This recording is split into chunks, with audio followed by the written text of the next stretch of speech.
NBC News international correspondent Matt Bradley joins us now from Tel Aviv with more on this. Matt, good morning. So can you start by telling us more about the new aid that is entering Gaza? We heard there it's certainly not enough, but is it making any difference on the ground?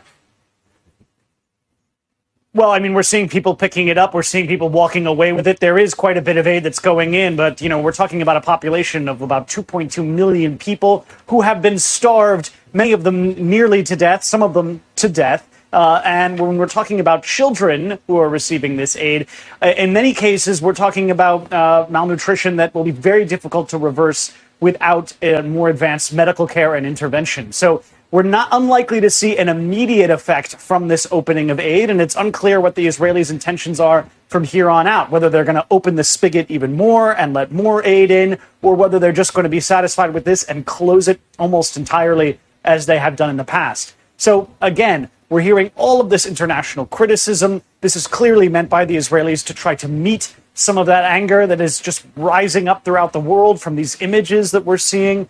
This food aid that's coming in, it is reaching people, and people do seem as though they are able to get it, but you're seeing these images, people clamoring to get to some of these aid drop sites. Matt, those comments from President Trump, they really mark kind of a rare break with Prime Minister Netanyahu.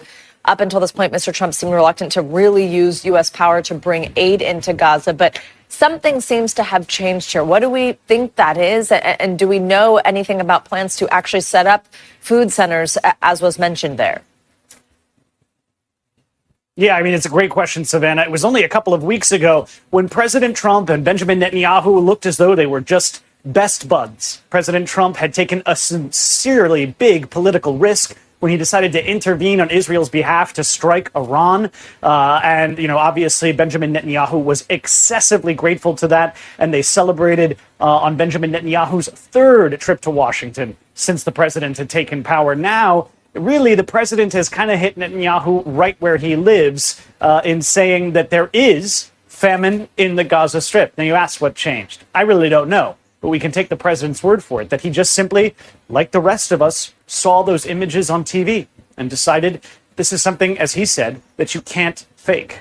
Matt, Israel is not only facing foreign pressure over the aid situation in Gaza. Now, for the first time, we have two rights groups from within Israel saying their country is committing genocide in the enclave. Tell us more. How prominent are these groups, and how is the Israeli government responding to that?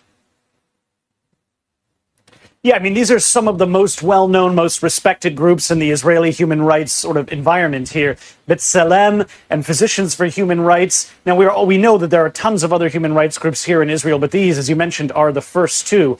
Now, one of the things that was really central to the argument they made in front of the whole world yesterday in a press conference was the question of intent.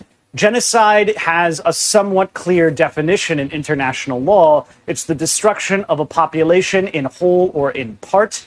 And what justices, what people who would adjudicate this kind of thing to make that designation of genocide, which comes with legal obligations to the world, to make that designation requires an expression of intent. So one of the things that they did in their presentation was to show a long sort of list of all of the comments from high-level Israeli politicians who made dehumanizing remarks or basically implied that they wanted to destroy the population of the Gaza Strip. That is what convinced these two groups. Matt Bradley reporting from Tel Aviv. Matt, thank you.